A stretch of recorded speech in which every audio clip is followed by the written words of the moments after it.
I'm Dan Chung, the head trainer here at Pup Club, and here are the 7 ways that you can be your puppy's best trainer. The 7 ways we talk through is changing your puppy's lifestyle so you can increase your influence on their decision-making process. Once you can increase your influence, then they're more eager to please. Number 1 is the food that you use. The food that you use can be very important. You can use your puppy's food, but also mix in some treats. Don't always just have treats, and then when it comes to your puppy's food, they start to go off their food.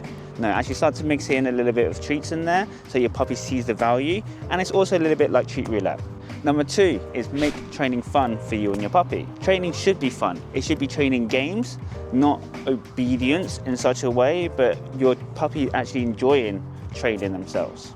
Number 3 is be firm but fair, but more importantly, be consistent. If you're setting boundaries for your puppy and you let your puppy do that one thing that they're not supposed to do 1 in 20 times, that 1 in 20 becomes 2 in 20, 3 in 20, 4 in 20, and so on until your puppy is then doing whatever they want when they want. So if you are setting boundaries inside the home or outside on your walks, make sure to stay consistent. Number 4 is correct socialization. What do I mean by correct socialization? Socialization very much is your puppy learning how to go into the interaction and how to interact. We like to keep interactions nice and calm, where they can recall away from the interactions very easily so you can regain your focus back from your puppy. Number 5 is habituation. Habituation is your puppy learning to be confident, calm, and very neutral in all different environments so that you can take them to the pub, you can take them to the cafe, you can take them to the local park, you can take them to the woods. It's entirely up to you where you want to take them, but you want to train them in these different environments so they're very neutral there and they can focus on you.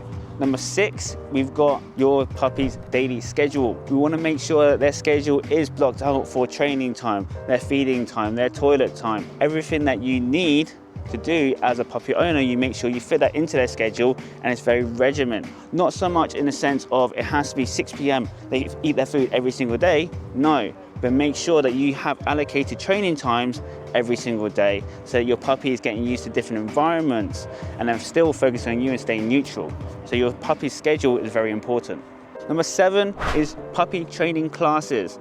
This is where you will learn all the different training games, the skills. Your puppy will also learn habituation because they'll be nice and calm, nice and neutral, still focused on you as you're training them around other puppies and other people. And of course, in puppy training classes, you'll also get the expertise, the knowledge, the tips, the advice that you need as a puppy owner as well.